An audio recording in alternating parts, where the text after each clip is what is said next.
un œil sur les moniteurs, les soignants de l'équipe de réanimation d'Annecy prennent un temps d'échange précieux. Un temps collectif utile pour décharger, partager.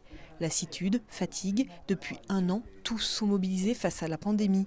Le service a quasiment doublé sa capacité initiale avec 26 lits, mais le nombre de personnel, lui, est stable. Les candidats sont aux abonnés absents, les renforts mobilisés lors des 2 premières vagues essoufflés. Actuellement, nous avons un petit peu d'aide qui est en train d'arriver du bloc opératoire. Les étudiants infirmiers vont arriver la semaine prochaine. Mais actuellement, on fonctionne sur notre personnel historique de la réanimation. Il y a pu avoir quelques recrutements supplémentaires d'infirmiers sur les derniers mois. Mais néanmoins, on a toujours un déficit de personnel qui est important, puisque ça s'élève à une quinzaine d'aides-soignantes, de 5 infirmières.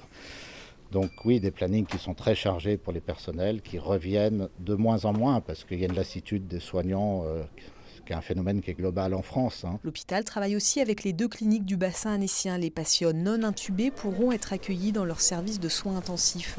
L'inquiétude est d'autant plus forte que la situation sanitaire se détériore depuis plusieurs semaines dans le département. Épuisé.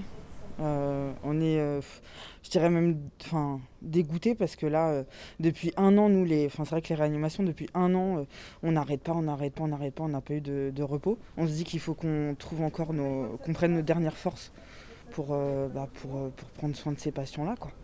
Mais c'est vrai qu'on est tous fatigués, quoi, vraiment. 70% des patients hospitalisés aujourd'hui en réanimation le sont pour Covid. Ils sont plus jeunes que l'an dernier, 64 ans en moyenne.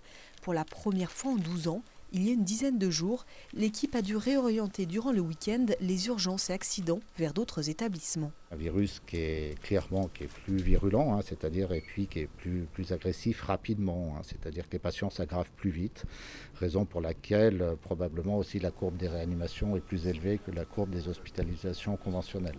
On sait les contraintes que ça engendre au niveau de la population. Clairement, au jour d'aujourd'hui, le personnel il est épuisé et chaque jour qui pourrait être confiné, pour nous ce serait un jour de gagné, parce que là, les choses s'annoncent très très difficiles. 18 médecins, près de 70 infirmières et 40 aides-soignantes sont aux côtés des patients et de leurs familles dans ce service de l'hôpital d'Annecy. Derrière la valse des chiffres quotidiennes, des femmes et des hommes épuisés par des mois de crise sanitaire.